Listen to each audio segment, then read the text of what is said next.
and you can see that collection for yourself from the 15th of November. Now we turn to the prestigious Samuel Johnson Prize for Non-Fiction.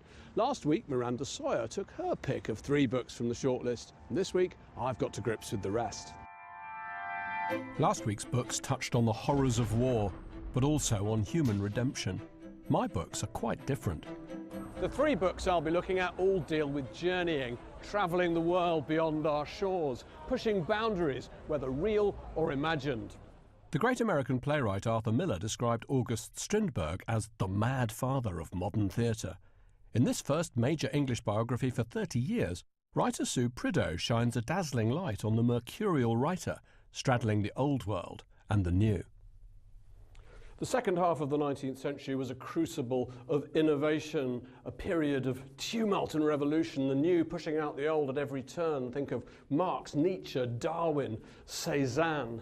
Well, August Strindberg was as incendiary as any of them. His most famous play is Miss Julie, still hugely popular in theatres today. In its time, though, its powerful sexual and class politics shocked audiences.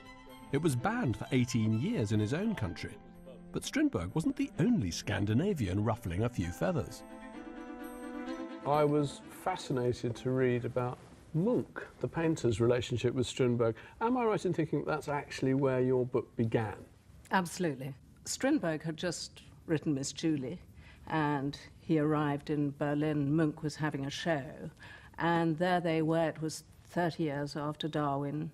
Nietzsche had just said God was dead, and everyone was interested in what is it to be human? What's going on in the human mind? In a sense, they're rebelling against Darwin, aren't they? The idea that this man can explain everything about humanity, that the origin of the species has told us where we fit. They're looking to put that mystery back. Yeah, because the mystery obviously is there, and so they're looking to find it. That year, that summer, Munch painted The Scream. He was interested in portraying extreme psychological states like despair and anxiety. And Strindberg was interested in doing the same, and so he was turning inside himself to express this metaphysical, if you like.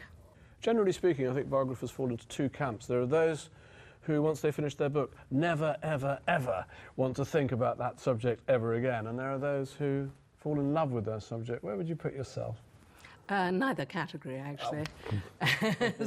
But I could think about Strindberg. I will think about Strindberg till the day I die.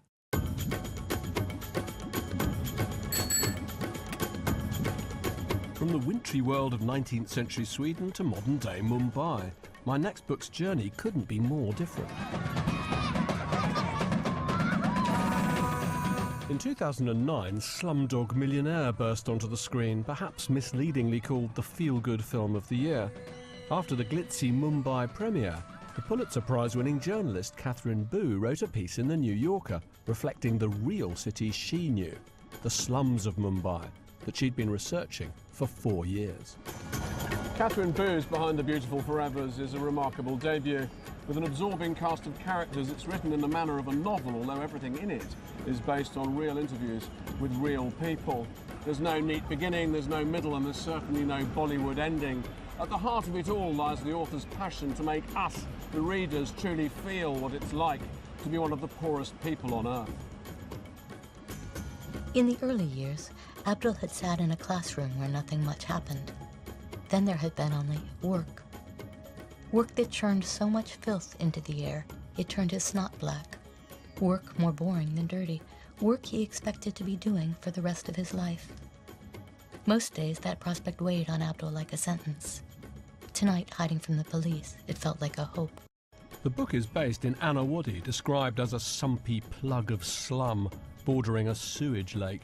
3,000 people packed into or on top of 335 huts. The book's strength lies in its relentless focus on the grim human realities of poverty, the almost insurmountable obstacles faced by the people of Anawaddy as they struggle day to day through life. All this isn't laid on thick, it's simply laid bare.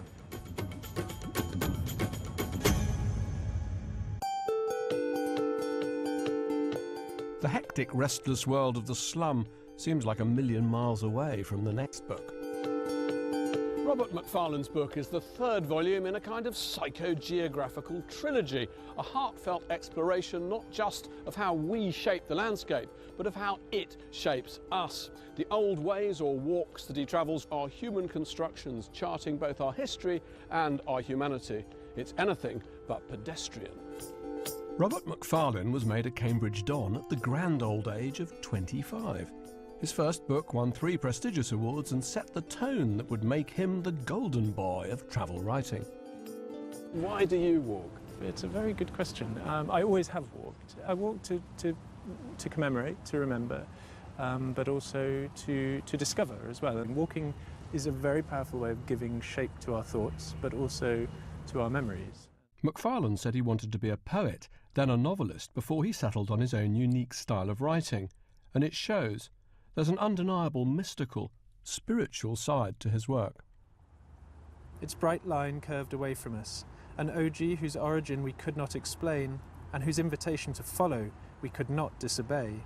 So we walked it northwards, along that glowing track made neither of water nor of land, which led us further and still further out to sea. In fact, one of the most memorable paths he takes is not on land, but out at sea. I remember that it was such a luminous night. There was Jupiter, there was a wonderful moon.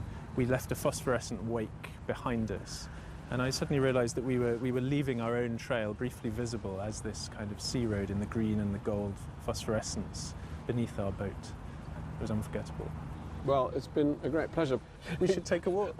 Yes, absolutely. Let's leave.